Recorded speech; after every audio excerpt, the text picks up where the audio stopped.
Hello, everybody. Give me a plus plus if you can hear me in chat. My audio should be good. At least it looks like it is from my end, unless we have any more weird audio bugs. Hopefully not today. I see Anna, Keith Kane, Kay Hansen.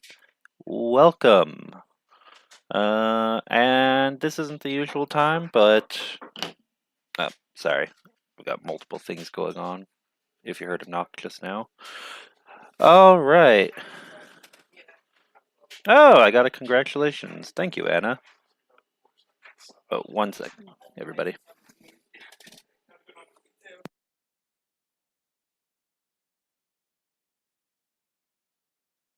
Okay. All right, there we go. And I don't know if that congratulations was for the stream or for the raffle, because I saw that I had won a raffle on Rick's channel, which was really awesome. But regardless, yeah, thank you. Okay, so I don't see any plus pluses.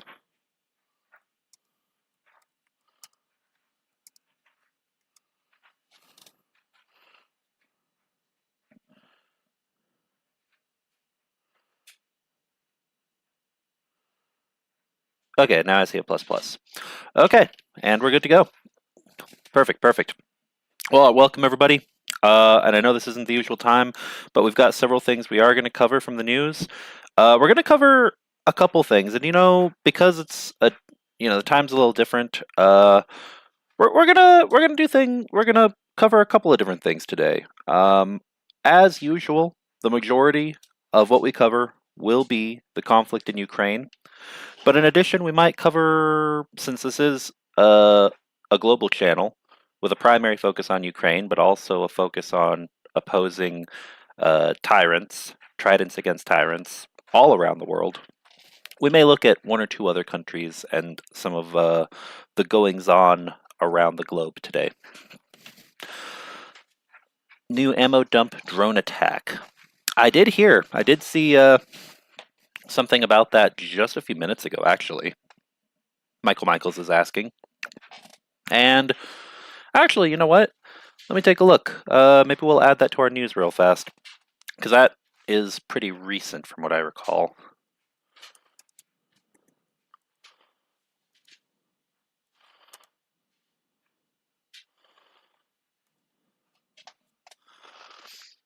Of course, there's been a lot of attacks on ammo depots, but let's see.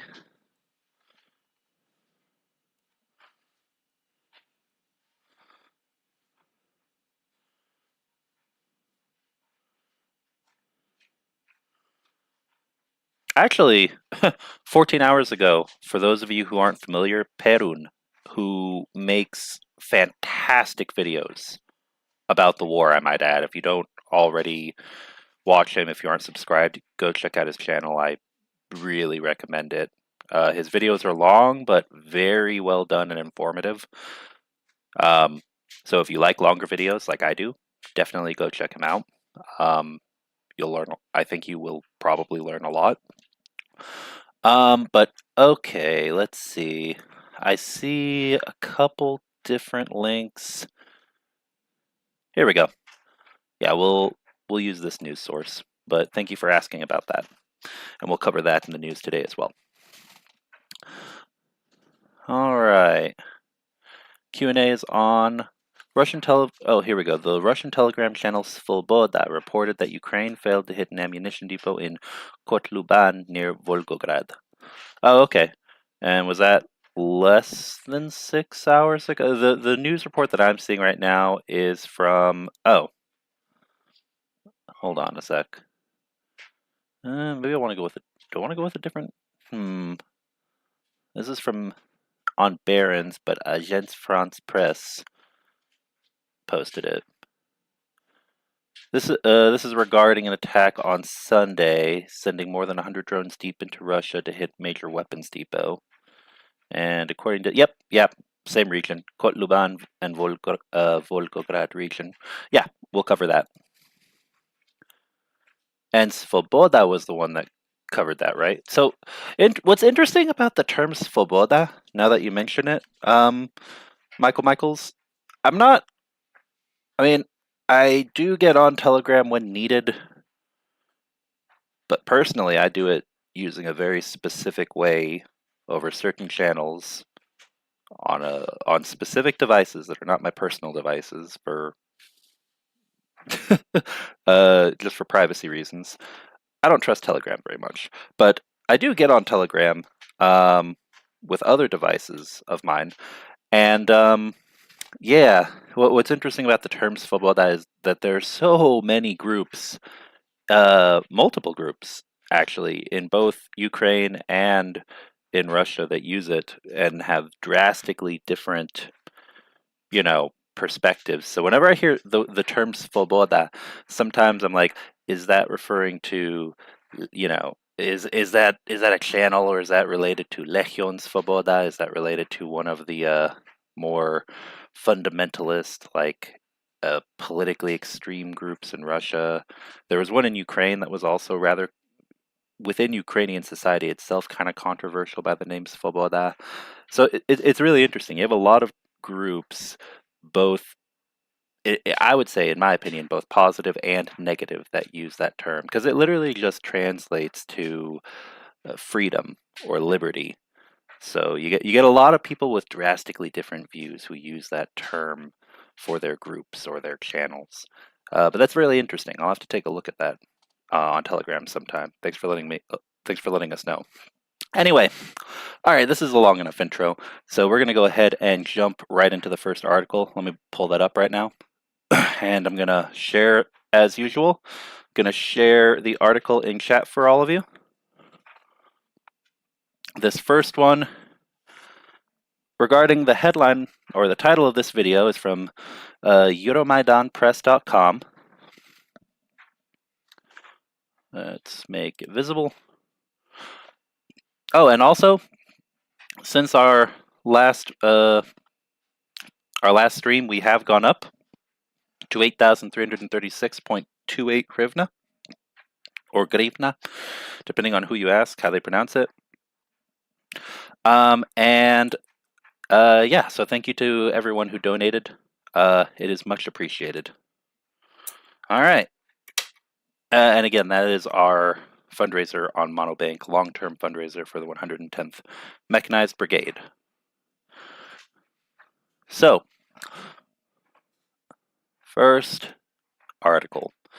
Zelensky's ammo plant visit leaves Ukraine caught in U.S. political inferno. So, this article, I do like this. We're going to go through it. I will say that it is. I consider it a positive thing that Zelensky went to the ammo plant and he personally thanked all of the workers there, telling them that the work that they were doing really made a difference.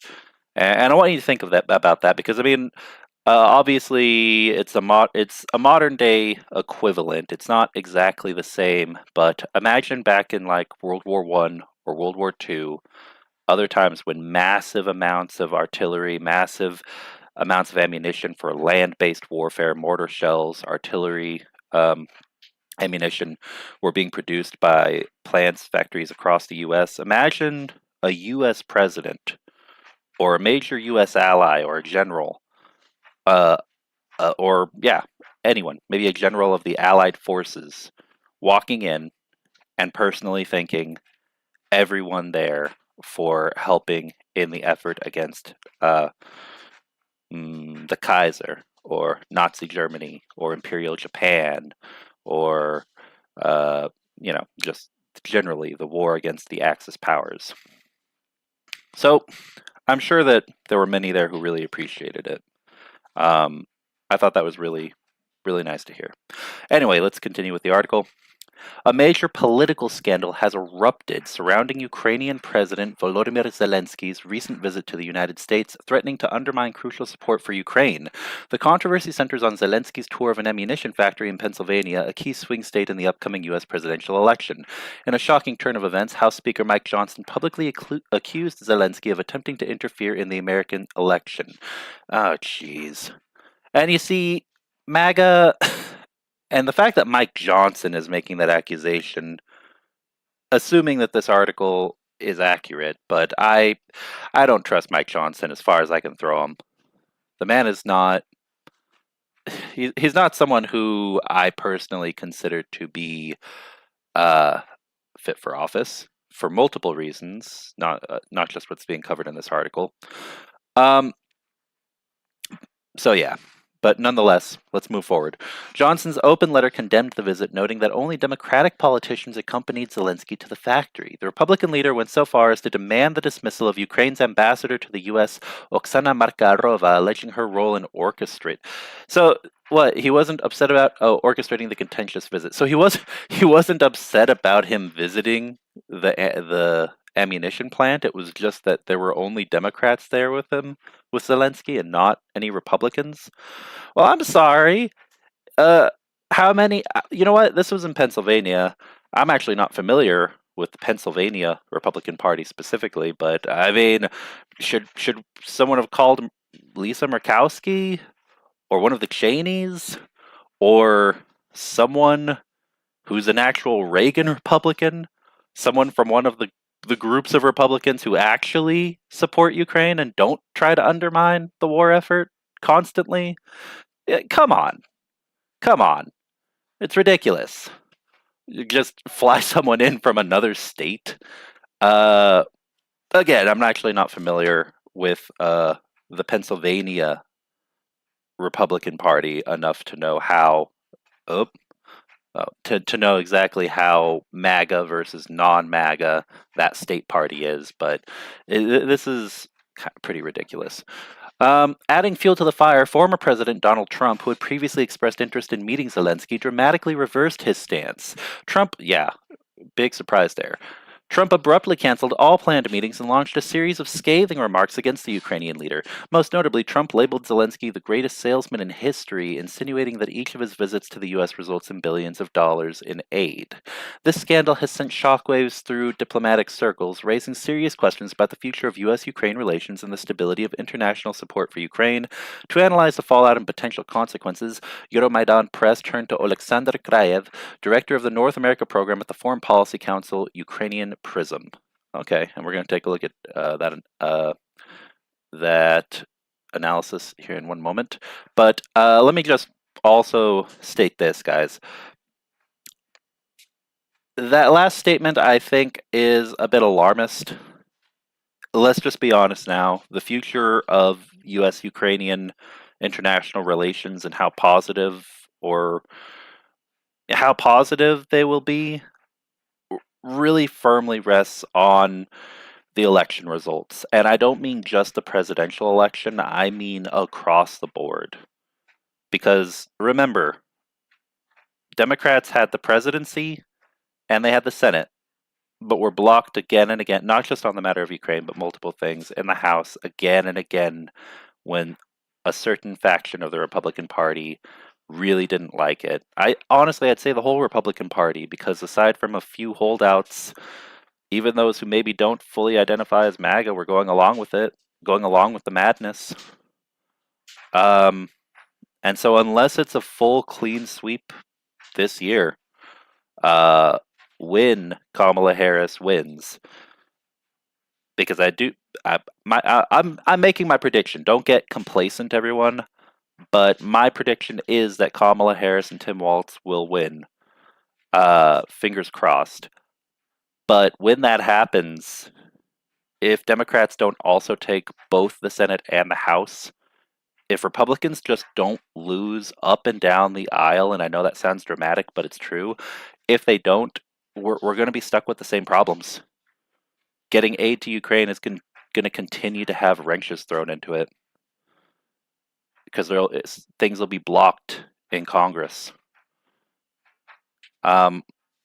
So anyway, here's hoping that there's a massive blue wave because with that man having as much influence as he does over the Republican Party,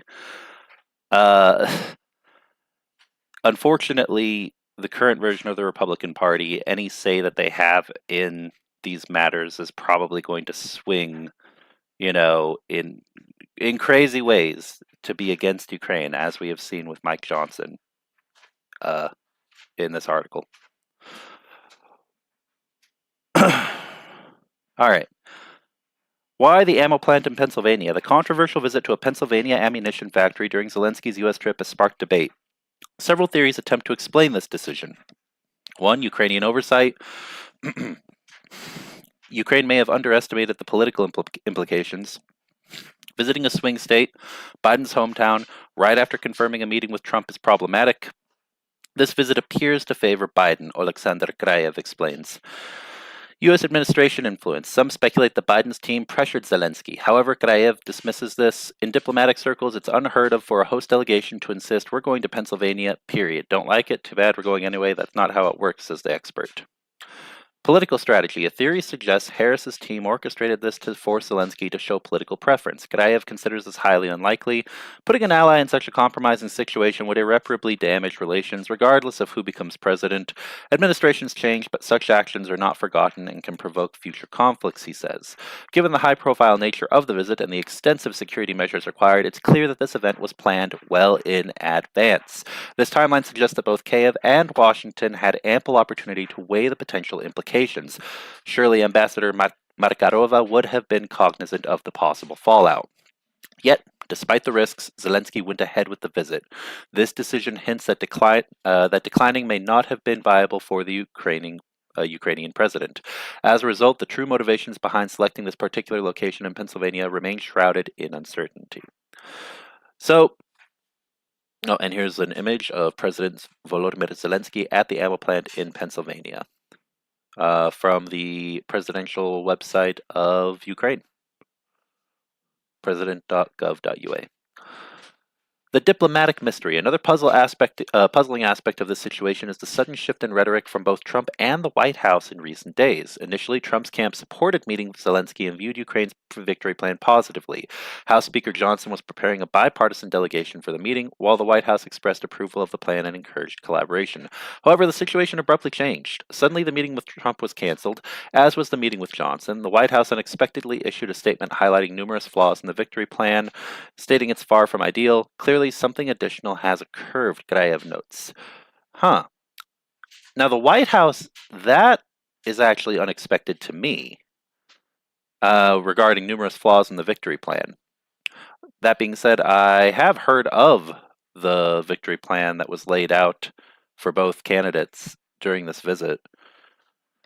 I should probably take a closer look at those particular documents as they were presented, if they're publicly available, which I actually have not confirmed that or not. All right. It's unlikely that Trump's change of stance alone would prompt such a swift reversal from the White House. That's what I was thinking. This suggests an unknown event may have taken place between Zelensky's Pennsylvania visit and the start of the UN General Assembly, affecting relations beyond just those with Trump.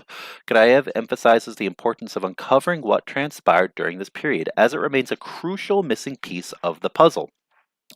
This is what we need to figure out, because right now we don't have the answer, he concludes. Here is Oleksandr Krayev, Director of the North America Program at the Foreign Policy Council, Ukrainian Prism. Yeah. It's a really clean-looking suit.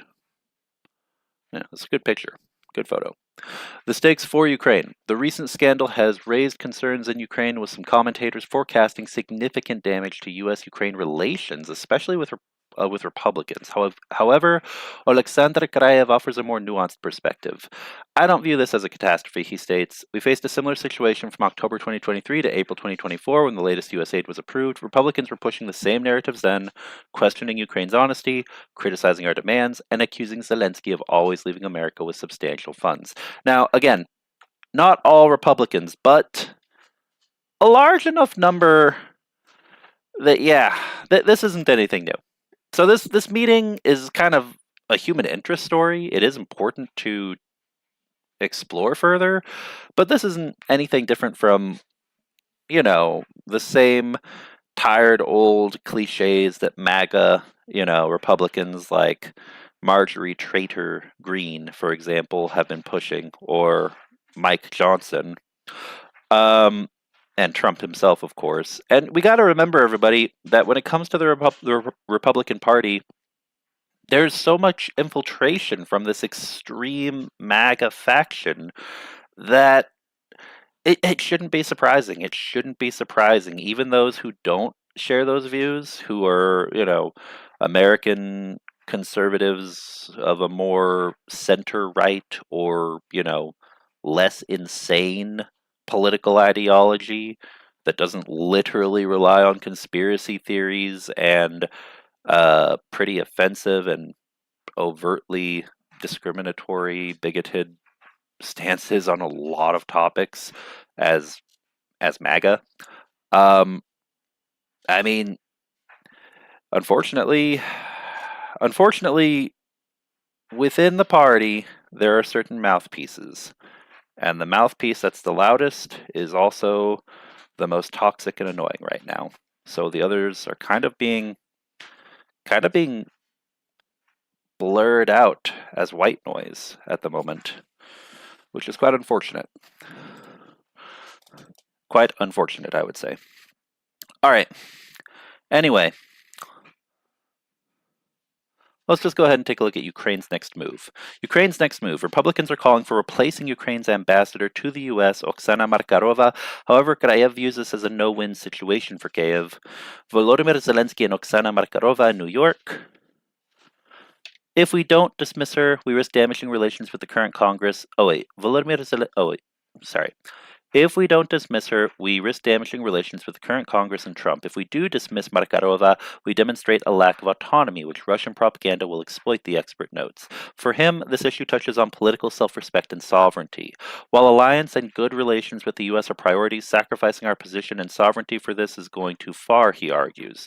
Diplomatic protocols offer potential solutions for such situations. Typically, ambassadors are recalled for consultations during political tensions, allowing the situation to cool. However, the approaching U.S. elections in November add complexity to this approach.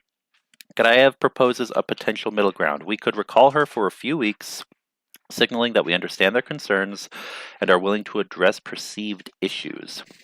The expert emphasizes the need for clear communication. He argues that Ukraine should focus on explaining its position rather than apologizing. In his view, Kiev needs to articulate the strategic importance of the factory visit within the context of Ukraine's defense requirements. Lastly, Karayev advocates for calmly discussing the matter directly with Trump's campaign, the White House, and Harris's team. Open communication, which is effective in personal relationships, can be equally valuable in resolving diplomatic tensions, he concludes. Also, I want to close something out right quick, guys. Although I do think that a Harris administration obviously would be much more beneficial and willing to work with Ukraine than a Trump administration. What I said before about the presidency and all of Congress, both houses, the House and the Senate, needing to be taken by Democrats if there's going to be major support that gets to Ukraine. That's the prerequisite. But even if that does happen, at that point, it just becomes a matter of, look, I don't care if you're an independent or a Democrat or Republican or any other party, if you're an American listening, never put all of your trust, all your eggs in one basket. It really will just remove any excuse for aid to not be sent, but whether or not things will speed up and be better in that scenario, I hope so. I do think so. But again, it comes down to, it really does come down to whether the White House wants to do something, regardless of which party's in power. So hopefully, when this election in November is over, Kamala Harris will be president, and under her presidency, there will be staunch advocates for Ukraine who are helping to influence foreign policy. That is my hope. All right, let's move on to the next article now. Like their bill because of non-citizens voting, which doesn't happen. Yeah. All right, let's see here.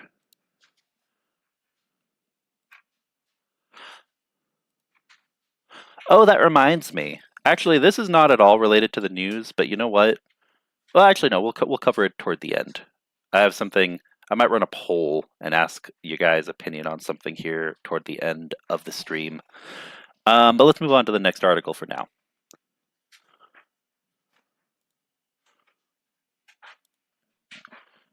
Okay, next one from ukrainform.net. Putting it in chat. Ukraine ready to share experience of using U.S. weapons to further improve them, Ministry of Defense. Ukraine is willing to share the experience of using U.S. donated weapon systems to make sure producers could further enhance their performance. This was reported by the Ministry of Defense, Ukrinform learned. Ukraine is ready to share with American companies the experience of using their weapons in the face of Russian aggression, thanks to which U.S. companies will be able to develop and implement innovative technologies for their production. This will pave the way for deepening cooperation between Ukrainian and American defense companies, the report reads. Zelensky and Stoltenberg meet in New York. Discuss air defense and Ukraine's path to NATO. As noted, the Deputy Minister of Defense, Alexander Palanutsa, in an address to American defense companies, members of the National Defense Industries Association, NDIA, called for an increase in the number of joint projects in the defense industry. Ukraine has already gained enormous experience of using Western weapons on the battlefield. We are ready to share it to improve these weapons' performance. NDIA has the prospect of becoming an information bridge between the Ministry of Defense and American companies, the Deputy Minister noted. He also noted that the war unleashed by Russia revealed the weaknesses of allies. At the very least, this is about the insufficient rate of ammunition and arms production. Right. Well, no. I want you all to remember this was said before that Ukraine has kind of been an R&D testing ground for a lot of military defense contractors. Yeah, at the very least, we do know that there's not enough ammo and arms production being produced by the West in case there were ever a land war with Russia, the unthinkable, basically. But beyond that, also, I'm sure these weaknesses that are mentioned here are really just which systems work and which ones don't. Which ones are effective, which ones maybe have issues on average, under what conditions. And that's super important information to have. That's data. That's knowledge is power, and data is money. It really is. It's more than that, but for companies that are looking at quarterly profits, yeah, I guess that's the way that many would look at it. But we see how these challenges are being addressed. On our part, we are ready to cooperate to increase the pace, volume, and quality of production of what is proven battlefield effective, added Palanutsa. He thanked American defense firms for their support and contribution to the stability of Ukraine's defense. At the same time, he urged not to stop in expanding the formats of interaction and to cooperate more widely with Ukrainian manufacturers. As Ukrinform reported earlier, U.S. President Joe Biden announced on Thursday, September 26th, another major defense aid package to Ukraine in the amount of $7.9 billion. All right. It's good. Allegedly, 155 millimeter shells production has increased to 1 million in U.S. alone, says Thorne.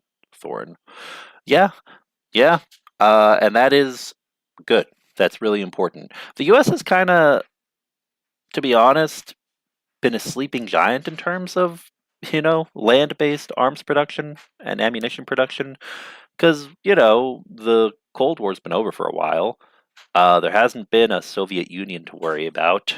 The concerns about war with Russia for a long time had been a topic that was only kind of spoken about, but not as much until all of this that has happened now in Ukraine.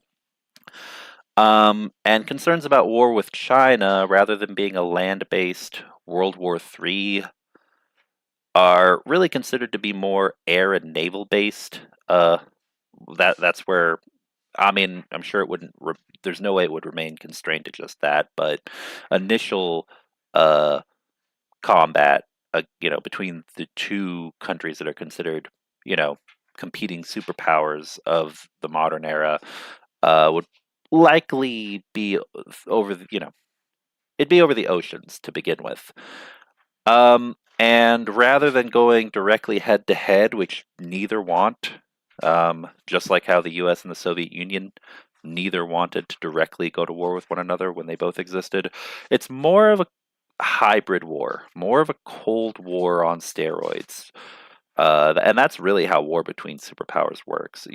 Uh, when superpowers go to war with one another today, and if they're responsible enough to want to avoid the extinction of the human race, it's not it's not really about realistically what could we tactically do on the ground, in fighting against the enemy day to day over a long grinding war like World War I and World War II.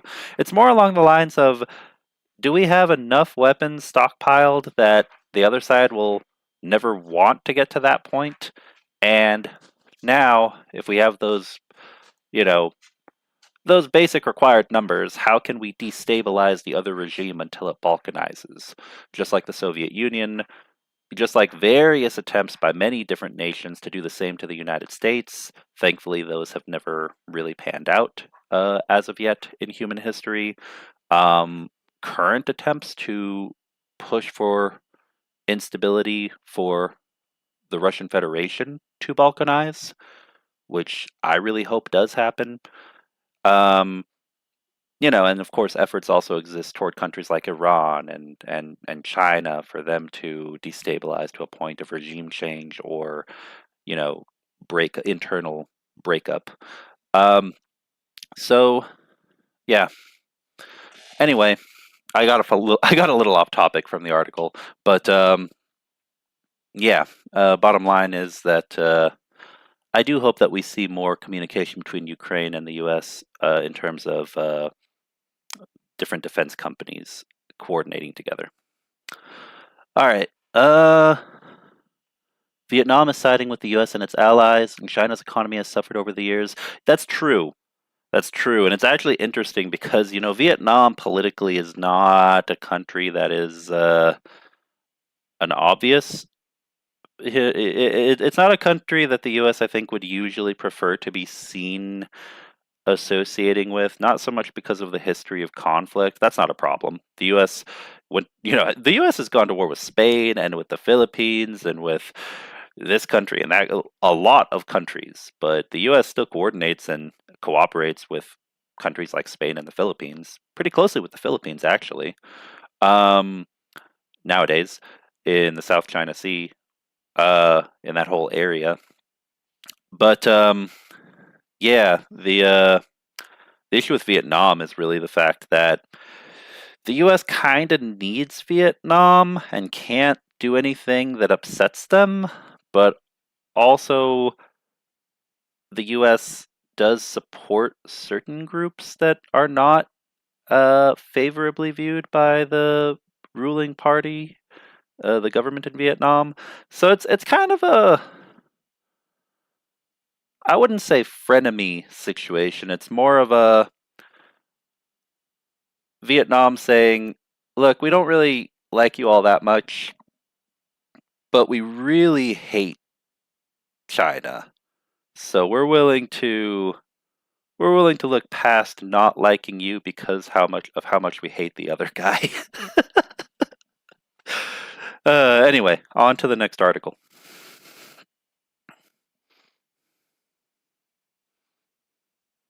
Yeah, exactly, Thorben. The Vietnamese government does not like the Chinese regime. Exactly.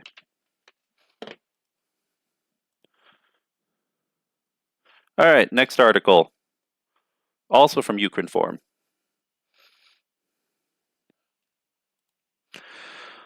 And this I really do find it useful, informative, and I appreciate it when partisans are given the spotlight by different media outlets. Because Ukrainian partisans, we can't forget them, everybody. They are. Imagine being a Polish partisan during World War II. Imagine being one of the cells that had to survive in the forests, of Poland, during the occupation period from the Nazi regime during World War II. Imagine being a member of the French resistance and opposing both the Nazis and the puppet Vichy government in World War II. Um, like those are heroes in history who we recognize, and you know, we strongly hail them as heroes today. Tomorrow, when the history books are written on all of this, the partisans of Ukraine will be remembered the same. Many of those partisans will be remembered the same way. I firmly believe that, and so we can't forget them, because it's a hell of a hard job to be a soldier, a Ukrainian soldier fighting on the front lines, and it's in different ways, but I'm sure still very similarly hellish to be a partisan fighter who's stuck behind enemy lines. All right. New firing positions and fortified defensive structures have appeared along the Black Sea coast in Bakhchisarai district of temporarily occupied Crimea. Massive forest fires raging in the Donetsk region amid Russian shelling, as you can see from the image. An Atesh agent conducted reconnaissance near the settlements of Andriivka and Kutove in Bakhchisarai district, where he identified new firing positions and defensive structures along the Black Sea coast. They are erecting barriers along the coastline, closing off access to the sea, the message reads. And, apparently there's another article about partisans exposing Russian logistics base in Simferopol. Nice. The partisans noted that there is fear in Russia of a possible Ukrainian landing. And that's the big thing. Information gathering, scouting, reconnaissance. The information that Ukrainian soldiers can get from partisans behind enemy lines is invaluable, because I mean, if you're living under occupation and you live in a region where there's enough freedom of movement that you can still walk around or drive or take a bus. You don't even have to really. It depends on the specific situation, but sometimes you might just notice really important information just walking around, just existing and traveling in an occupied area. And if you can relay that information securely and safely to the other side, without it being intercepted or without you being, being suspected of espionage by the occupiers, then that's incredibly helpful. That's very useful for the Ukrainian armed forces. And of course, then there are also partisans who conduct more complex and dangerous missions. But yeah, that's a topic for another day. The partisans noted that, yes, which is driving them to deploy as many personnel as possible to build fortifications and firing positions.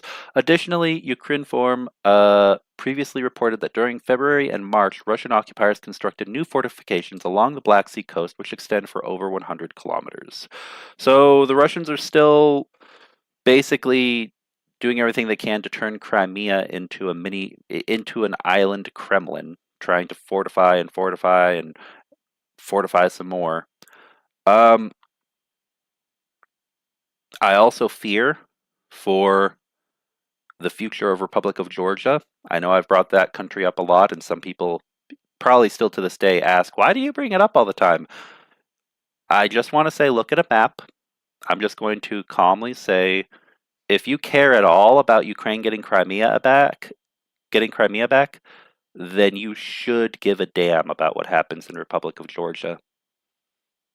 Because if Russia has their way there, and they continue to occupy Crimea, and they fully occupy or have a compliant puppet government in Tbilisi, then their control over the Black Sea will be stronger, and getting Crimea back will become much more complex. Much, much more complex, guys.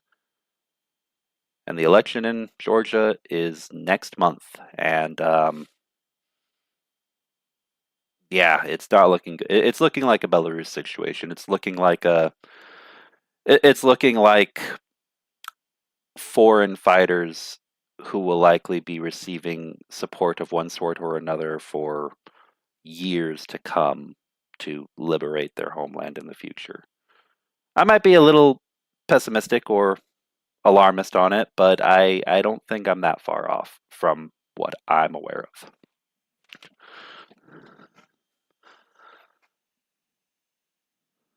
Michael says, I'm totally wowed by the partisan work in Russia and the occupied areas, and there are a lot of Russians in Georgia. Yes, there are. Both of those are true statements. Okay, and so these articles are a little bit shorter. Next we're going to actually move over from Ukraine. And remember, it's all interconnected, so conflicts around the world do affect Ukraine as well. This is something that, just like the war with Gaza, can indirectly affect Ukraine in terms of the levels of support. From NPR, I'm putting the link into the chat. Oh, Michaels is asking, Russia has built new port infrastructure in occupied territory of Georgia, says Thorben. Yep, that's true. And that's exactly what I keep telling people about. I don't want people to forget about that because it doesn't make the headlines very often. It's forgotten about. And that's kind of what Russia wants. Russia wants the world to focus on Ukraine and other matters and forget about Republic of Georgia because that makes it easier to fully control Georgia and therefore more easily control portions of the Black Sea and make it a situation where, if necessary, just like the potential for military operations from Ukraine or NATO allies into Belarus at some point, the same necessity would, well, I don't like to say necessity, but the same possibility could exist for actions to be taken against Republic of Georgia. And then that becomes a brand new international incident, and then people will finally be paying attention and say, whoa, what just happened? Why did this happen? And it's because you weren't paying attention for like 12 years, man. Anyway, sorry, I'm getting off topic. Another question from Michaels. Protests were massive. Is there a political party they can get behind in Georgia? You mean the Ukrainians? There's the opposition party that stands against the Georgian Dream, the party of the president of Georgia. But see, part of the problem is that there's already talk about banning that party if the Georgian Dream wins the election. Now, whether that'll happen or not, I'm not sure. Maybe they'll just be expected to follow certain rules, so to speak, to be tolerated as a token opposition party. But the bottom line is that any real power they might have could end up being stripped or lost. And that's of course an issue. Because you don't want to just be a quiet puppet who feels good, or a quiet opposition that feels good about having stances that oppose a government, only to, basically to just be tolerated for international public relations reasons by an authoritarian regime. And I really don't want to see that happen. That would be... there's the United National Movement. Yeah, and let's see, how many? They have 15 seats in the parliament.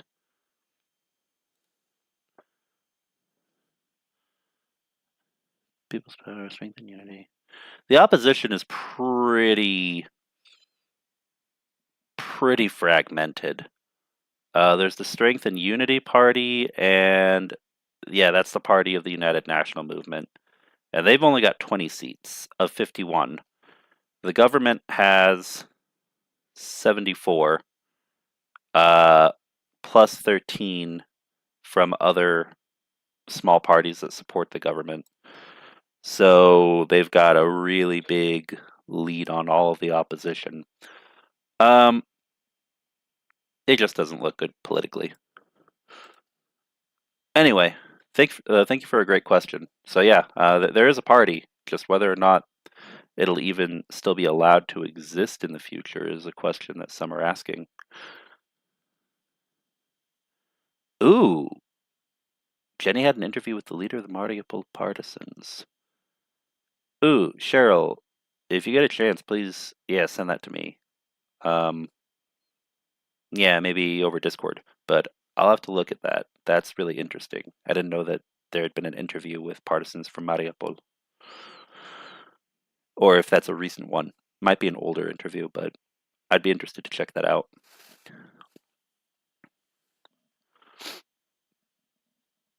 Oh, and it was posted in the Tridents Discord. Well, and that's a good reminder. Everybody, please join the Tridents Against Tyrants Discord.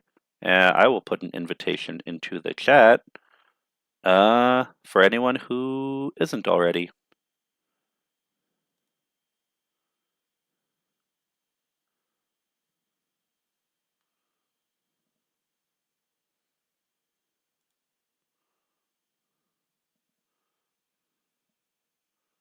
Yep. Where is it? Oh, it's because... Ah, dang it. I'm in streamer mode, so hold on, I need to get it to pull up the invite for me. There it is. Perfect, and I'm putting that into chat right now. Oh, Anna, just beat me to it. Thank you very much. Russia banned Discord. Ha! That doesn't surprise me. Russia bans everything fun. Discord, Signal, you know, uh, homosexuality, in general, the LGBT plus community, I mean.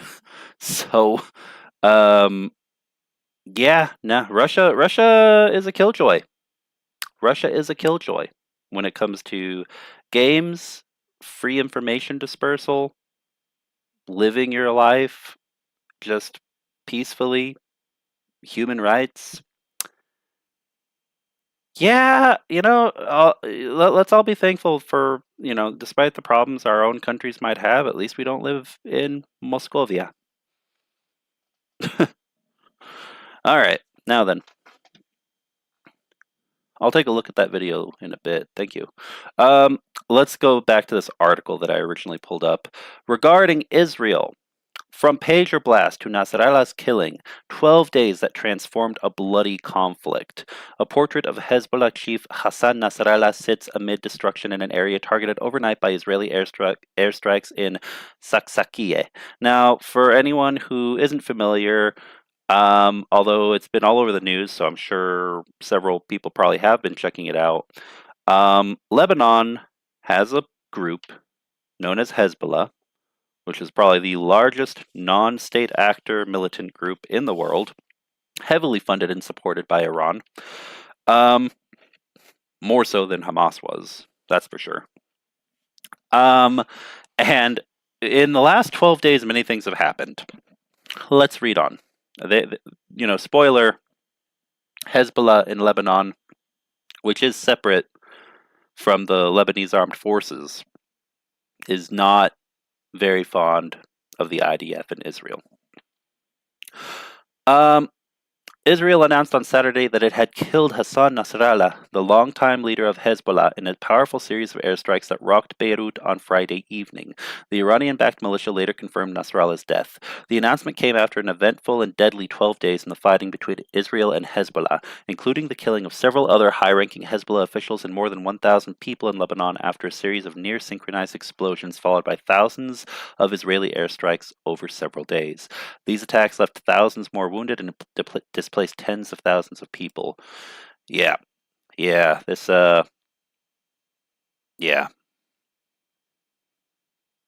This happened a while back, something similar, for those who remember the early to mid 2000s. This isn't the first time that major conflict like this has broken out between Israel and Lebanon. But those pagers that were, almost certainly a Mossad operation, I'm sure, or other Israeli intelligence, taking out several key members of Hezbollah leadership, and then all of these coordinated airstrikes. they're really not messing around. You know, Hezbollah is finding out right now, that's for sure. Hezbollah also retaliated against Israel, firing hundreds of rockets toward northern Israel and at least one long range cruise missile toward Tel Aviv, which was intercepted by Israel's air defense system. It was the first time the militant group had ever done so.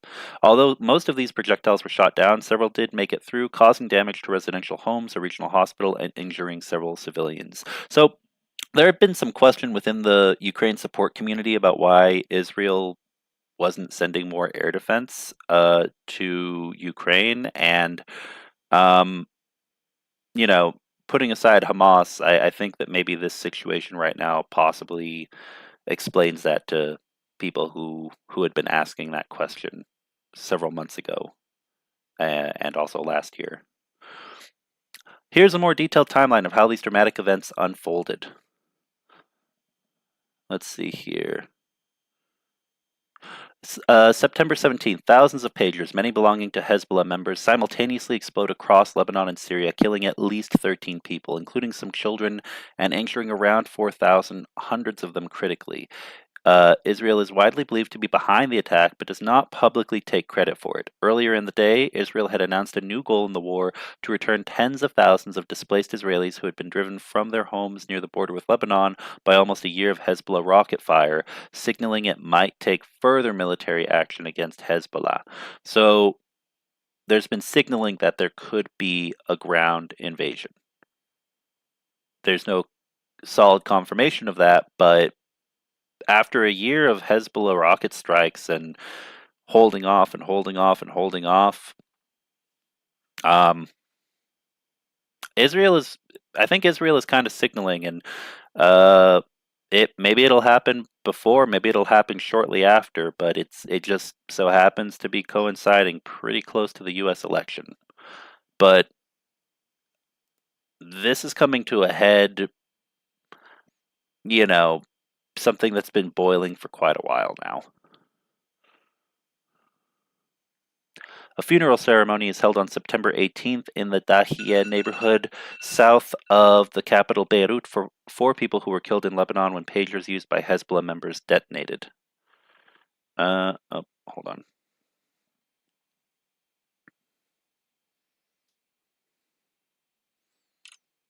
There we go. September 18th, a fresh wave of explosions of communications devices, including walkie-talkies, strike Lebanon, killing 14 and wounding some 450, according to Lebanese health officials. Israeli Defense Minister Yoav Gallant speaks about excellent achievements by Israel's military and intelligence branches, leading to impressive results, but does not mention the device attacks of the previous 2 days. Oh, and I guess that was back in. Oh yeah, this month, earlier in September. Those statements. A man reacts on while holding a Hezbollah flag during the funeral on September 18th in Beirut for people killed after pagers exploded in a deadly wave across Lebanon the previous day. And remember, guys, even before any of this really started, here recently, Lebanon's been in a really bad spot. Even before the war in Gaza started last year, you you had banks being like the Wild West. Lebanon, the economy was so bad, the government was so mismanaging things so horribly. Hezbollah was causing so many problems as well. Corruption within the Lebanese government and armed forces. Hezbollah also having corruption, but kind of trying to push itself as this authoritarian Islamist, alternative that it would be the only hope to, quote unquote, only hope to save Lebanon. People like smuggling in guns and Molotov cocktails, like getting ammo and making explosives at home so they could rob banks just to get their money because their money was locked away and impossible to withdraw. Like there was already a low key kind of a civil war, not a full civil war situation, but the bones, the ingredients for a civil war uh to be sparked growing in Lebanon for quite a while. September 19th, Israel says it struck hundreds of rocket launchers in southern Lebanon, putting them out of commission. Uh, Cheryl's uh, Ukrainian Jenny. Thank you, Cheryl. I'll have to check that out.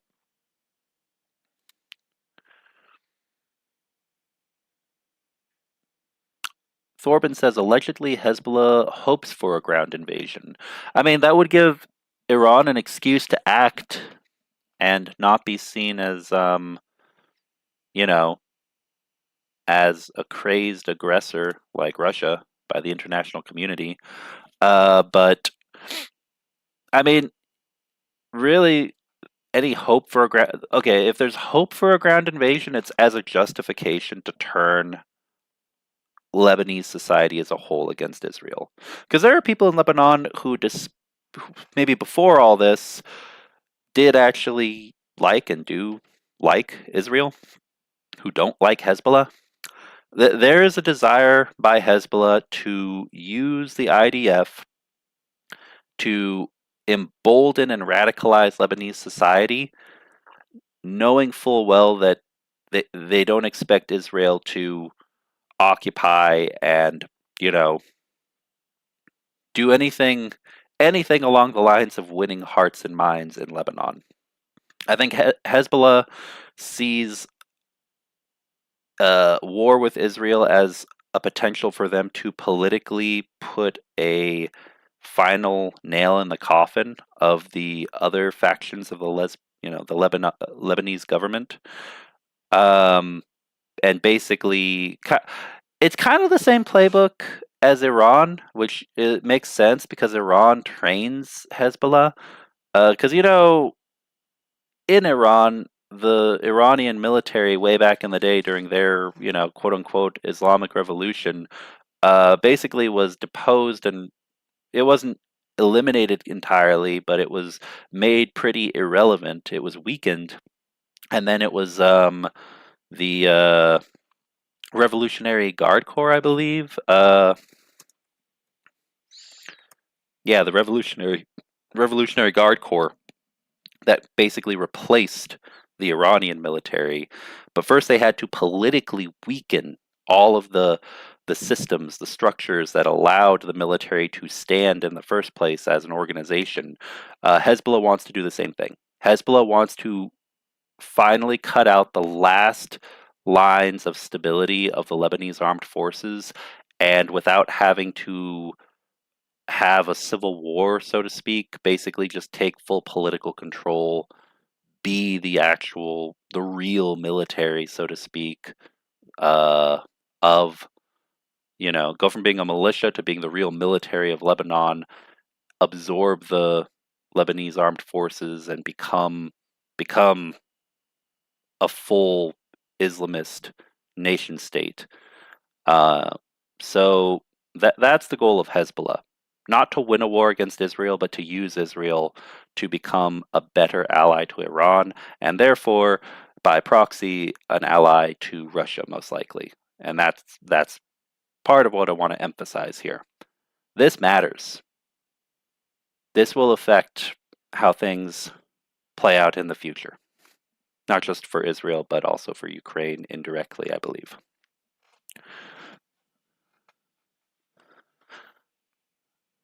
The living situation in Lebanon is dire for many years. It is. It is. And that we all know that's the fertile ground for extremism and radicalization and turning people against their neighbors, finding a scapegoat.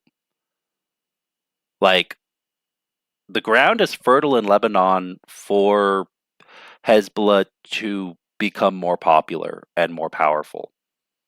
And that's not a good thing in the slightest.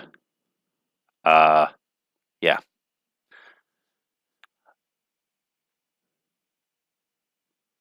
All right, let's see here. September 20th, Israel strikes a residential building in a crowded Beirut suburb. Let's see, how far does this go?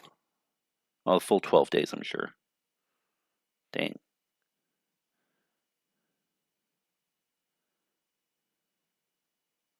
All the way until the 28th.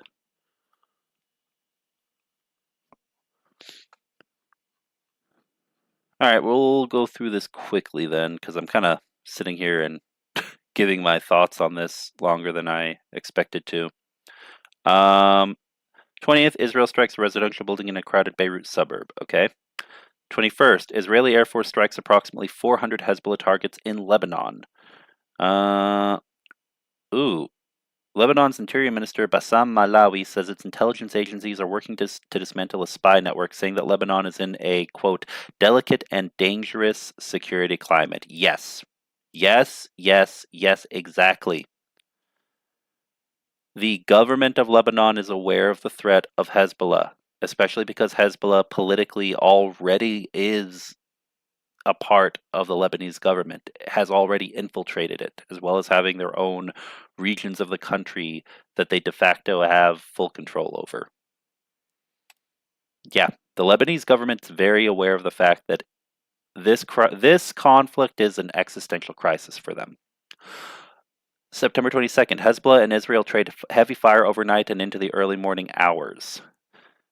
23rd, Israel calls on residents of southern Lebanon to leave only hours before blanketing the area with more than 1,300 airstrikes. Sirens sound in the northern Israeli city of Haifa and nearby towns. Israel said Haifa was targeted for the first time since the war began nearly a year ago. September 24th, Hezbollah and Israel continue to trade fire through the night, and Israel issues more warnings to residents in southern Lebanon to flee, while heavily bombarding the area with hundreds of additional airstrikes, killing dozens more, including 2 UN workers and wounding many others. Iran's president warns in an interview with CNN that I saw that interview. I was actually aghast. I was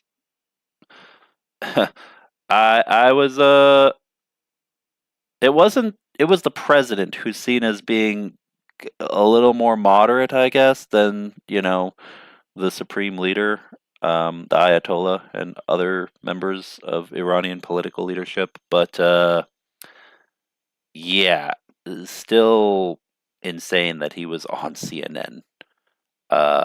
Pretty appalling, in my opinion. Another Gaza, Lebanon must not become another Gaza at the hands of Israel. Israel says a strike in Beirut killed the head of Hezbollah's missile division, Ibrahim Kobeisi. Early in the morning, Hezbollah launches a long-range, September 25th, early in the morning, Hezbollah launches a long-range missile that reaches Tel Aviv airspace before being shot down by Israeli forces. Israeli military also announces that it's calling up 2 additional brigades of reserves for the north, saying that it must prepare very strongly for a ground invasion into southern Lebanon. So a statement from the Israeli military saying that a ground invasion into Lebanon may occur. Amidst the backdrop of the United Nations General Assembly in New York, September 26th, the U.S. and France, backed by other members of the G7, propose a 21-day ceasefire plan. 21 days. Which, mind you, isn't all the way through to the U.S. presidential election in November, but would buy some time for additional negotiations and things to be worked out. I think that there are just a lot of actors who really want this to not ignite until December, until after elections in November. Israeli officials, including Benjamin Netanyahu, the prime minister, are quick to reject it. September 27th, in a fiery speech at the UN General Assembly in New York, Netanyahu says Israel is winning on multiple fronts and would attack Iran and its proxies anywhere in the Middle East. Many of the delegates in the UN hall leave in a public snub at the start of his address, in which he calls the UN a swamp of anti-Semitic bile. Okay, so Bibi Netanyahu trying to appear strong, but this isn't a situation that's going to work out easily for Israel. But at the end of the day, Hezbollah is a major threat, so regardless, they've got their own national security interests. And it does have to be dealt with. Shortly after Netanyahu finishes speaking, several Israeli airstrikes rock southern Beirut in a series of blasts that can be felt around the city. The strikes demolished multiple residential buildings in southern Beirut, which Israeli officials almost immediately labeled the headquarters of Hezbollah, even as the smoke and debris clouds from the explosion rose above the city. September 28th, several hours later, the Israeli military announces that Hezbollah leader Hassan Nasrallah was killed in the strike in Beirut. Hezbollah later confirms his death. Analysts say the killing of Nasrallah has transformed an already complex and deadly regional conflict with a broad array of potential outcomes for Israel, Gaza, Lebanon, and beyond. And beyond being the key part, the key aspect there. So that was a lot to unpack, but basically, keep your eye on this, because just like the situation with Gaza, it could prove a distraction in terms of support for Ukraine. It is in and of itself its own humanitarian crisis, another war, which of course is never good. And yeah, my hope is that we see Hezbollah strategically defeated and not just tactically defeated by Israel in the months to come. Hopefully not years. We shall see. Anyway, that was a brief aside for us to cover Israel and Lebanon. All right, so let's see if we have any questions yet. Nope. I mean, just the ones that were in regular chat, but none in the question section. All right. Good to go then. As Assad turns landscape and design, it is all going to explode. You mean the situation between Israel and Lebanon? I mean, yeah, it's very likely that there will be war again. But you got to remember, guys, what's the outcome of that war going to be? Even if it's a decisive tactical victory and occupation, and Israel holds part, even if Israel fully occupies southern Lebanon, they're not going to annex it. They're not going to take it. They're not going to change the demographics or the feelings or the sentiment of the people there. I mean, at the end of the day,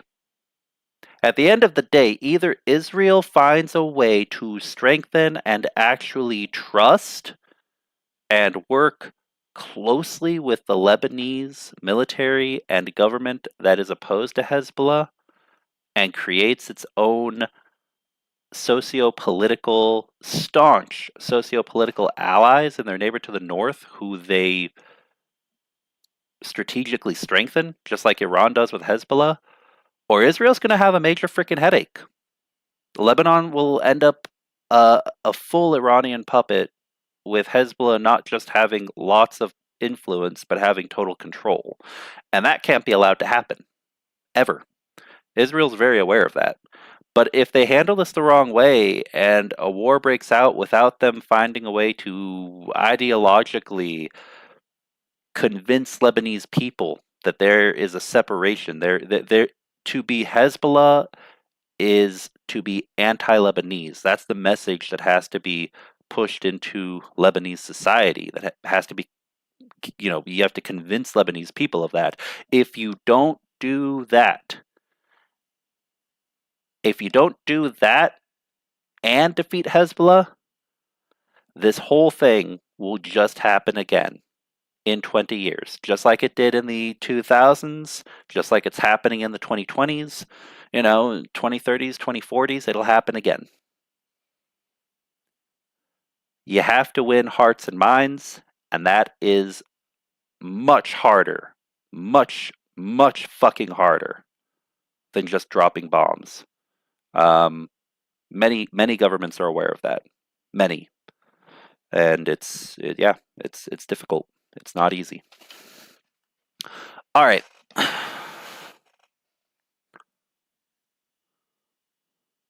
Let's see here. Okay, we're about an hour in now, a little more than that. Let's see. We're going to return to the topic of Ukraine. So let's see. Yeah, Yeah, we've got one more article here that I'll cover about the Russian ammo depot. There was something else I wanted to pull up. Oh, yes. Before we get back to news, though, let's take a break. I want to show you guys something, actually. And I'm going to run a poll. So let me put the poll up on the stream.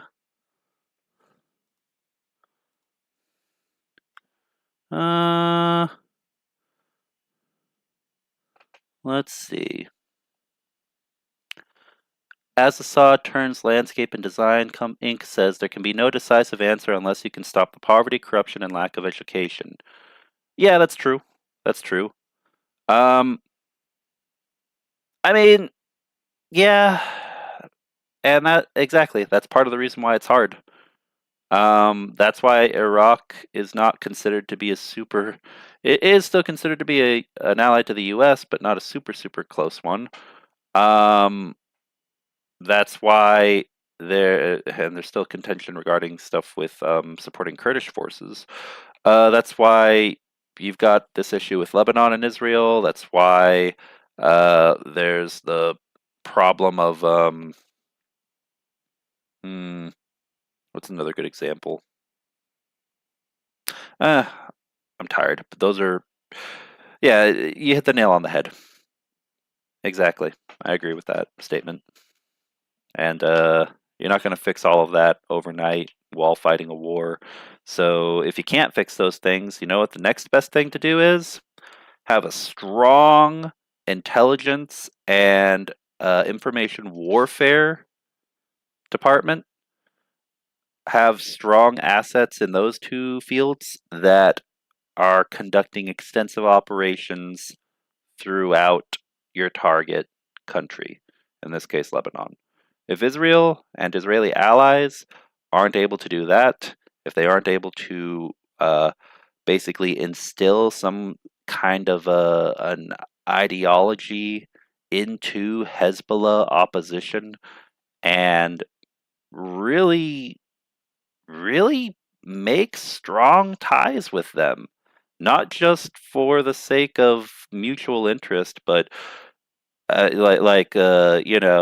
business is business between us, but really get the people of Israel and those Lebanese groups opposed to Hezbollah to see themselves as closely aligned neighbors.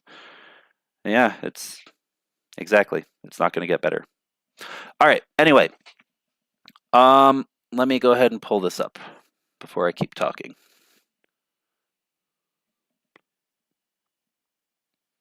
Let's see. Yeah, we'll do a new window. Now, this is an interesting service, which I'm going to let you guys know. I have not actually tried it out yet, but I'm going to here in a bit, so I can check it out and see what they have to offer and make sure that it is good quality. But it looks promising. I'm putting a link into the chat right now.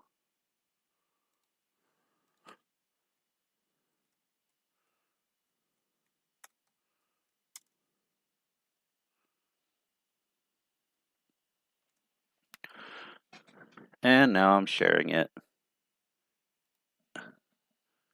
Let's see. Window. There we go.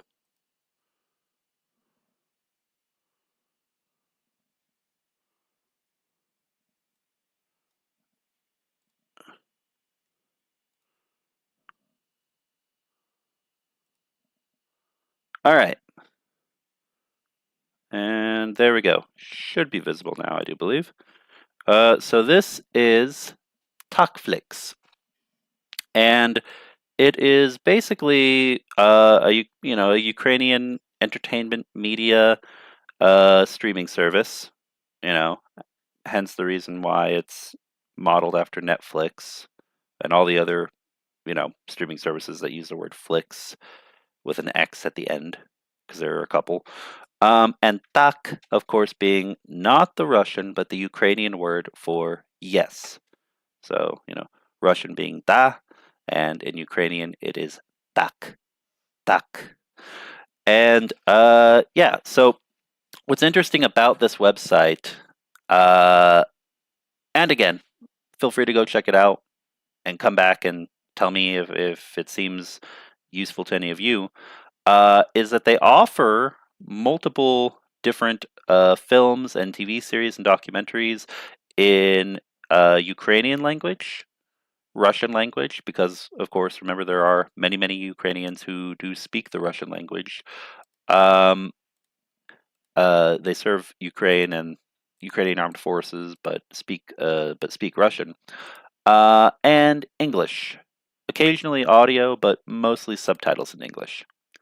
Um, and so I am considering just to shake things up and do something kind of fun on streams, or maybe on the Discord, occasionally do some watch parties if I find some good series, especially ones that are in Ukrainian language. Because the reason I looked this up is I don't know if you guys have um, seen Servant of the People, which is a good show. I like it at least on Netflix. It's good, and it's got President Volodymyr Zelensky. Because remember, he's a Ronald Reagan type president. He was an actor before he became a politician and president of Ukraine. Um, but that whole series is in the Russian language, or maybe parts of it are Ukrainian, but a lot of it, I believe, is spoken Russian, if I'm not mistaken. And so, for learning Ukrainian, I strongly believe that one should watch in any language should watch things in that native language, and I think this also has Ukrainian subtitles, which is most important to me because I want to have both Ukrainian and English subtitles. But take a look at some of the films. There's Rik Tigra, Year of the Tiger, Akso, a tragic comedy animation. A lot of these are about the war and Ukrainian identity. Under the Endless Sky, Dear Odessa. And so, yeah. Anyway, that was just my. I guess let me make the poll. I guess I probably don't need to even make a poll, but yeah, if I do start doing some watch parties in the Discord, any of you interested to check out some of these? We can just hang out and chat and watch a couple of these together. This I really like. Here we go. This one I want to look at. Get him. About Crimea and about the Kremlin.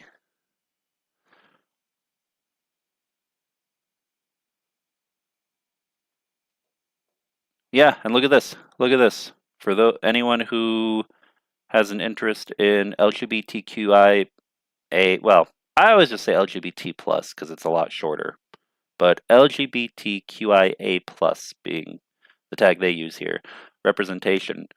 This is about Antonina Romanova, a non-binary person. We learn about her or their participation in the Crimean Tatar activities and the Euromaidan protest, escape from Crimea, and involvement in the Ukrainian fight against the Russian invasion. The film author assembles a puzzle from diverse elements, unafraid of experiment, and a personal story becomes a metaphor of Ukrainian strength in the face of the uncompromising enemy. And yeah, back in February of 2022, they and their partner joined the armed forces of Ukraine. So, anyway, that was my little plug. I find this interesting and I'm going to check it out. So, if any of you want to, feel free to join me. All right, let's move back to the news real fast. We'll do a few more articles. Let's see.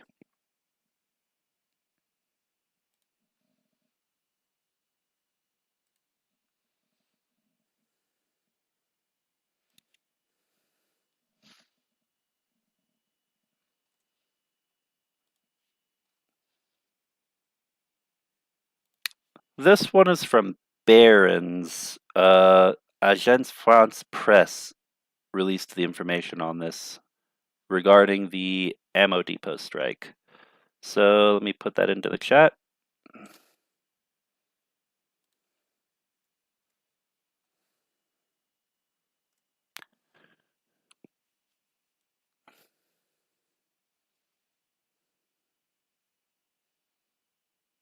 When my cousin, join the Biden, most of them quit. Oh wow! I think you might have mentioned that to me once, Anna. Looking at some of the stuff and discussed in chat. Yeah, it's really sad how it's like that in a lot of countries, but in the U.S. more and more so.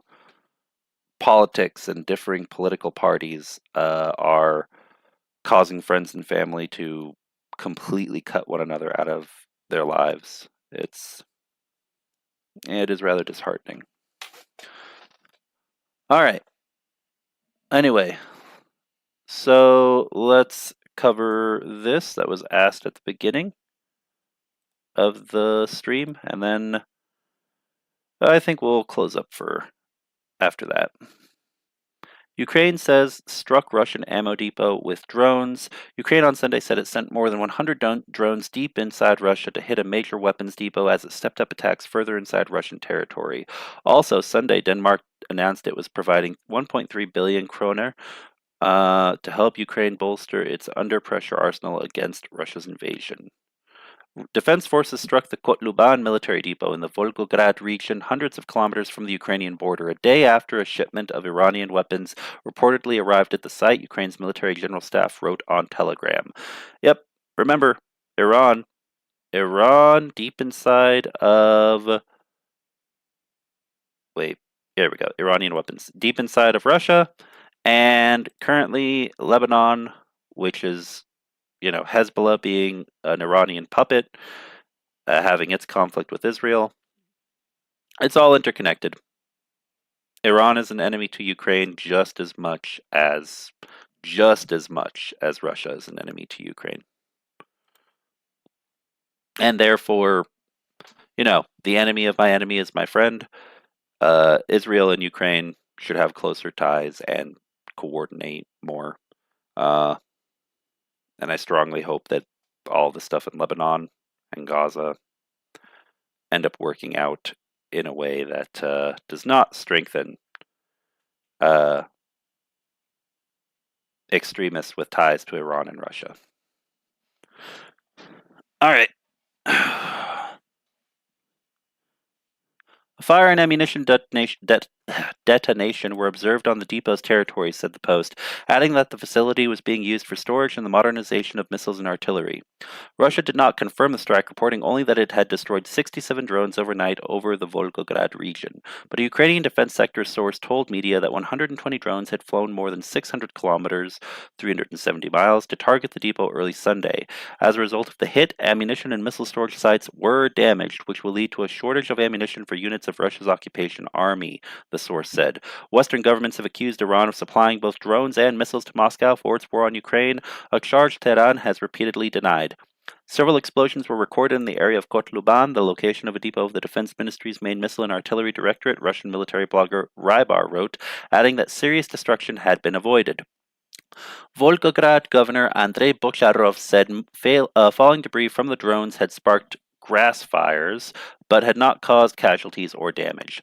Volgograd news sites cited locals as saying the drone attack lasted around 2 hours, prompted some residents to flee their homes, and that it was not the first time the area had been targeted in this way. Russia's defense ministry on Sunday said its air defenses had destroyed and intercepted a total of 125 Ukrainian drones over its territory overnight. This was the largest Ukrainian drone attack since President Vladimir Putin last week announced changes to the country's nuclear doctrine to allow a nuclear response to a massive cross-border drone attack. The governors in the Russian regions of Voronezh and Rostov reported some damage, but no casualties from the attack. The Defense Ministry said unmanned aerial vehicles had also been intercepted over the Bryansk and Kursk regions, the Krasnodar region close to Crimea, and over the Sea of Azov. So it's good to see Ukraine keeping pressure on multiple fronts as resources allow them to.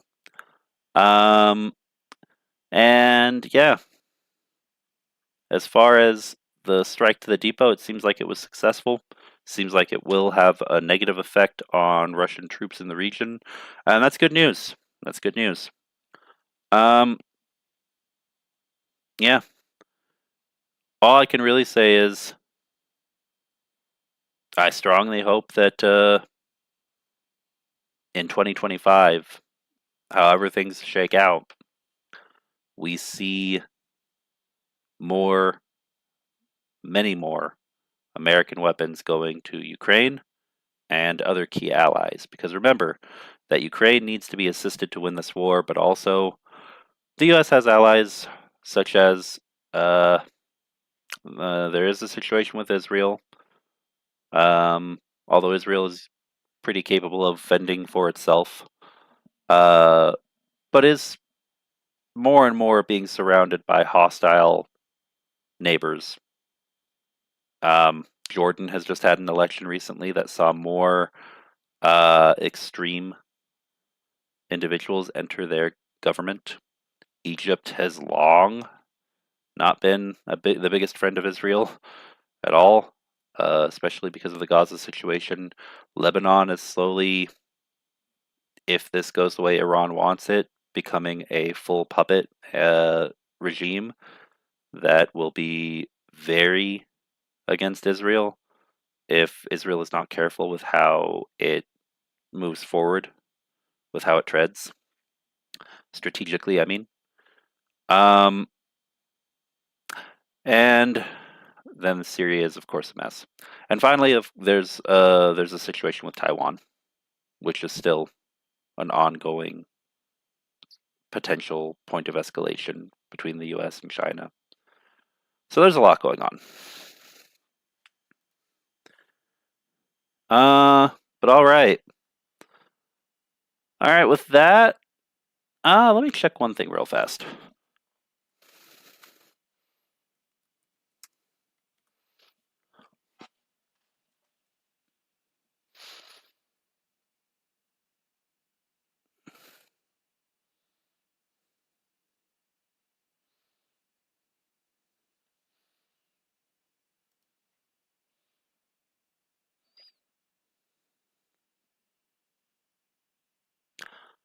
Well, we've got something. You know what?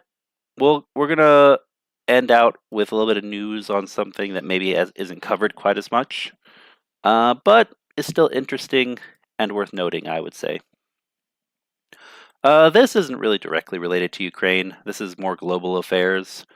There may be there might be an indirect. There probably is some indirect connection, but this is more of a uh, Southeast Asian and yeah, Southeast Asian uh, news article and affecting the geopolitics and lives of people in that region, and more something that could potentially involve the U.S. and China against each other quietly, supporting different groups. But yeah, Myanmar's rebels reject embattled junta's peace offer. So, for those who aren't aware, there's been a long standing conflict in Myanmar that for decades goes up and down in intensity, no matter who's in charge of the government there. Currently, there is a military junta government. They are very authoritarian and very uh, dictatorial, seen as friendly, I guess, with China, or maybe not friendly, but at least getting some support. Um, Although maybe that's questionable because they are apparently losing their war against rebels in their own territory. And the rebels are made up of multiple groups that don't exactly get along with one another uh, very naturally.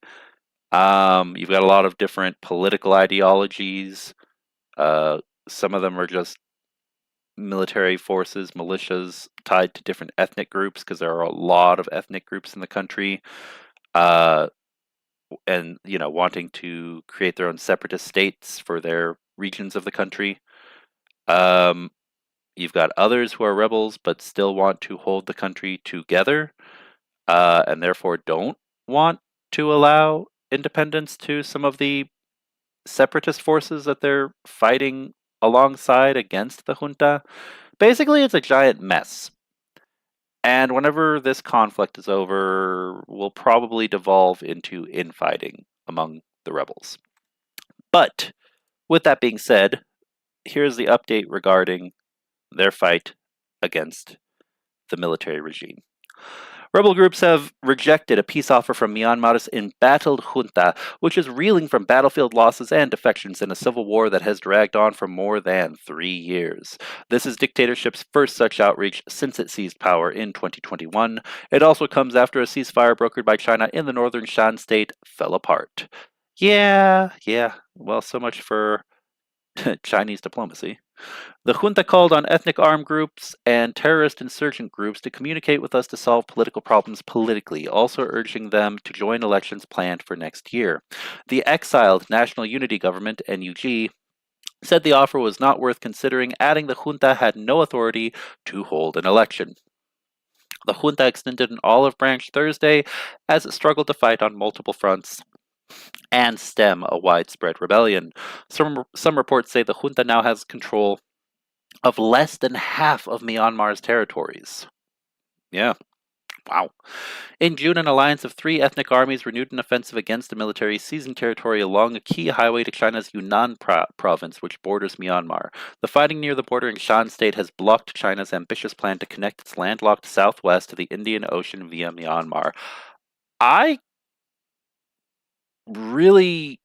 gotta be honest, anyone who's familiar with the history of this country, I will if I were a Chinese official, I would have slapped whoever first came to me with an idea to connect via a highway or any other transport trade routes through Myanmar. It should have been obvious this was going to happen. Which, I mean, if China was really,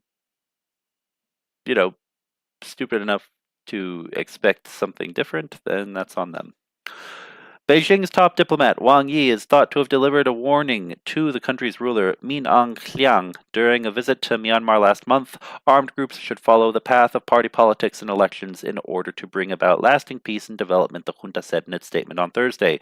The country's human resources, basic infrastructure, and many people's lives have been lost, and the country's stability and development have been blocked because of the conflict, it said. But the rebel groups are skeptical of the offer. The Karen National Union, KNU, that's a big one, which has been fighting for decades with the military for more autonomy along the border with Thailand, told AFP news agency that talks were only possible if the military agreed to common political objectives. Number 1, no military participation in future politics. Precisely. 2, the military has to agree to a federal democratic constitution, so no unitary government. Federal and democratic. Federation, federal being the key word, and not a fake federation like Russia. I mean, if you're an American or if you come from a country where provinces, states in the US or provinces, autonomous regions in other countries have their own self-determination to a certain extent, there are certain laws they have to follow from the federal level, but then for other matters, they are given discretion and expected and encouraged to make their own decisions and laws. That's what they're pushing for. KNU spokesman Padosas Tahani told AFP. Number 3, they have to be accountable for everything they have committed, including war crimes and crimes against humanity, he said. No impunity. If the junta does not accede to these demands, the KNU will keep putting pressure on the junta politically and militarily, he added. Mang Sangka, the leader of the Bamar People's Liberation Army, told Reuters news agency that his group is, quote, not interested in this offer. So look at this. As I mentioned before, they don't all get along. This is not the junta. Oh. Yeah, this is not the junta.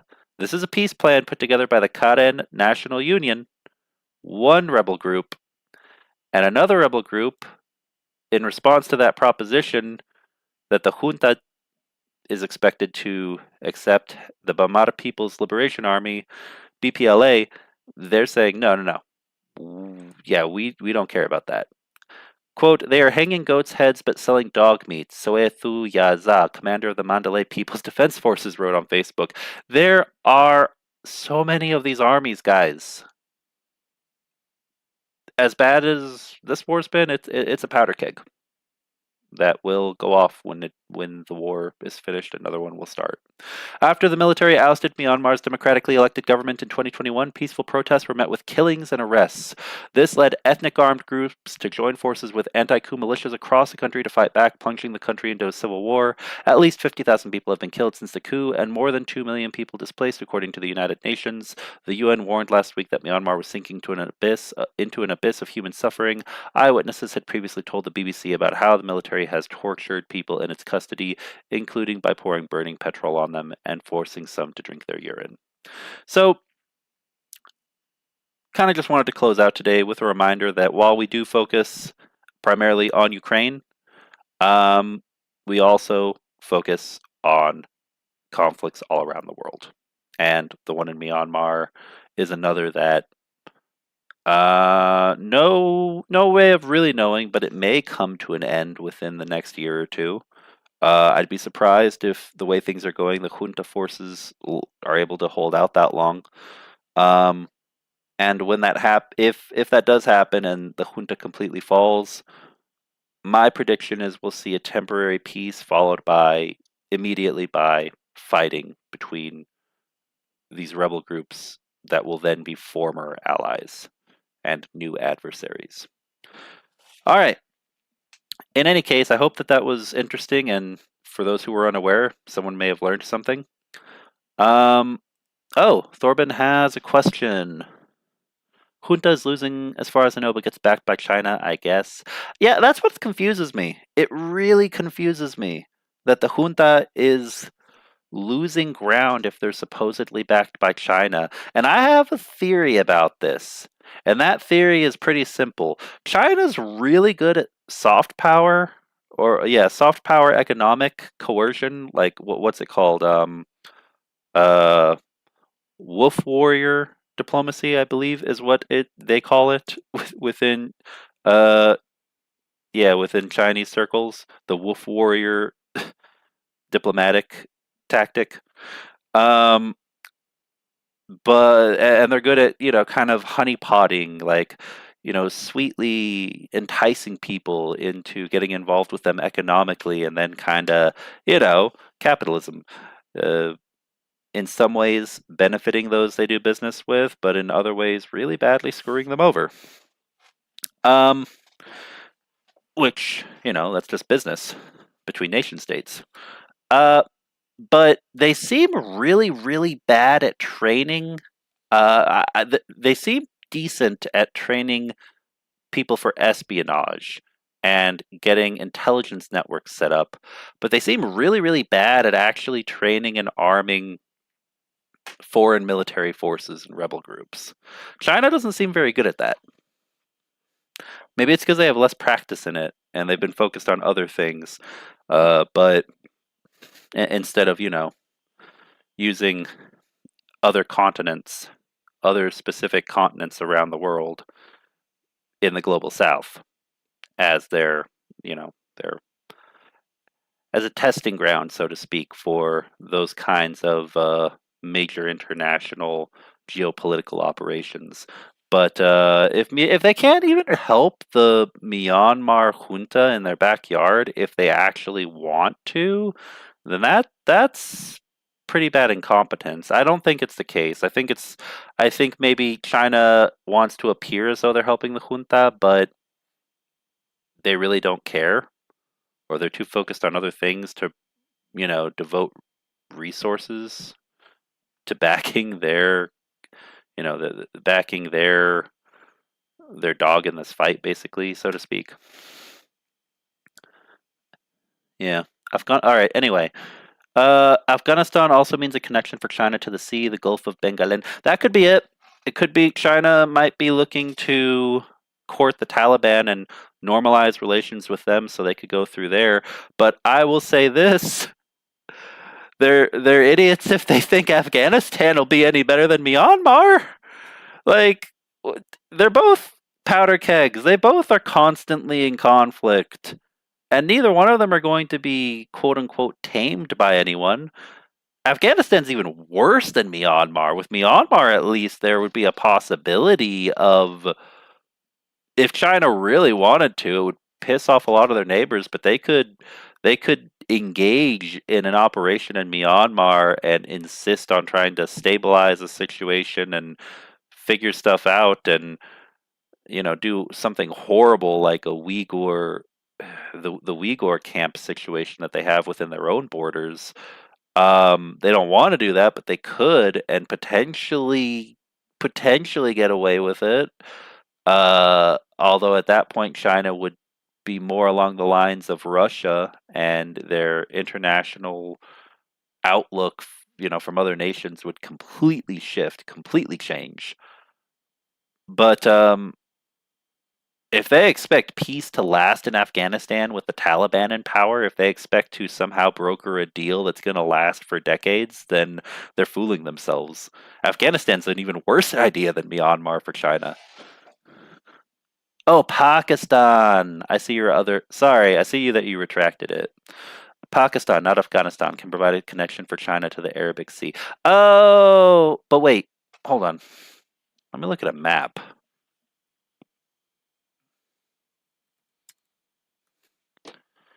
Afghanistan, Pakistan, China.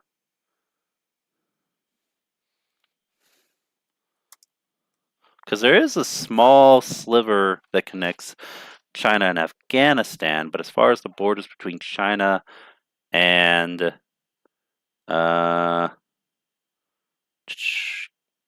come on. I need to see China. There's China. Pakistan, India.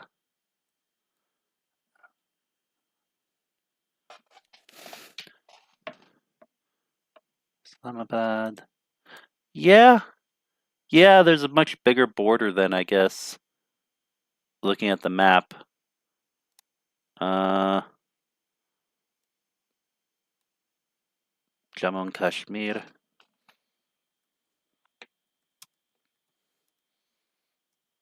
Yeah, Pakistan. Pakistan's more stable than Afghanistan. It's still not a very good horse to bet on, I would say, long term, but because they've got their own issues and the possibility of, with the Pakistan version of the Taliban, major instability, like with Afghanistan. But I guess that is a much safe. No, I take that back. That's a much safer bet for them because Pakistan, because it has nuclear weapons, that's actually one of the very few situations where the U.S. and China probably would begrudgingly, the U.S. would begrudgingly not completely destabilize Pakistan, just because China's got a trade route through them, because that they have nuclear weapons, and unlike Afghanistan, that's a situation that would, pun not intended, blow up a lot worse. Potentially not just for the U.S. but for the whole world. So, yeah, I could see that. I could see that as being a strategy the Chinese utilize, knowing that no one is going to mess with it too much. But then India, if you recall the issue with India and Pakistan, India may not care as much as the US. India might be willing to screw with both Pakistan and China a lot more if China tries to build much stronger ties with Pakistan.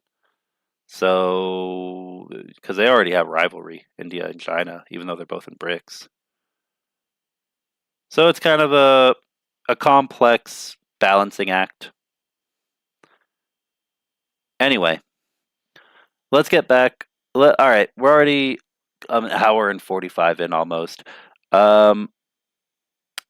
China would like to have a trade route to Iran via Afghanistan. Oh, yeah. If China wants a trade route to Iran through Afghanistan, then that's going to be a hard sell. Because even though the Taliban are in power now, I doubt that they will remain that way forever. But to be honest, especially since the US is not going to be going back to that country at all anytime soon, it'll really come down to whether or not the opposition forces, meaning the Republican insurgent forces against the Taliban in Afghanistan, can get enough support from the Afghan people, from foreign diaspora and governments. And I'm of the opinion that they have to make strong ties in Uzbekistan and Tajikistan. Like, the Pakistan, there might be some groups that would be useful, but that's, in my opinion, kind of a dangerous gamble. If forces opposed to the Taliban want to try to overthrow the Taliban, which is something that China is probably hoping doesn't happen, I don't know. I don't know. It's hard to say, but I doubt that in 20 more years Afghanistan will be stable. I bet you there will probably be another conflict, another war of some sort. Anyway, all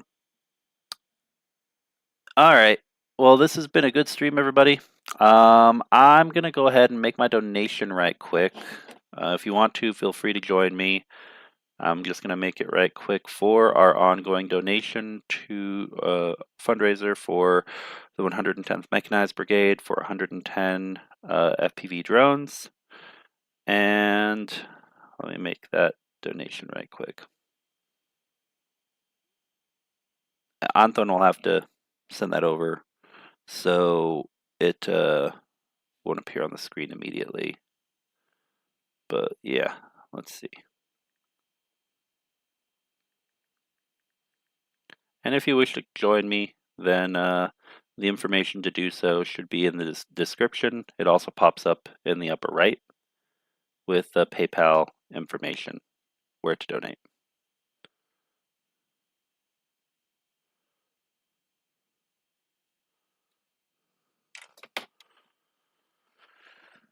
All right, everybody. Well, hope that this was an informative stream. And thank you for joining us. Thank you for standing with Ukraine. And Slava Ukraini. All right. Have a great day, everybody.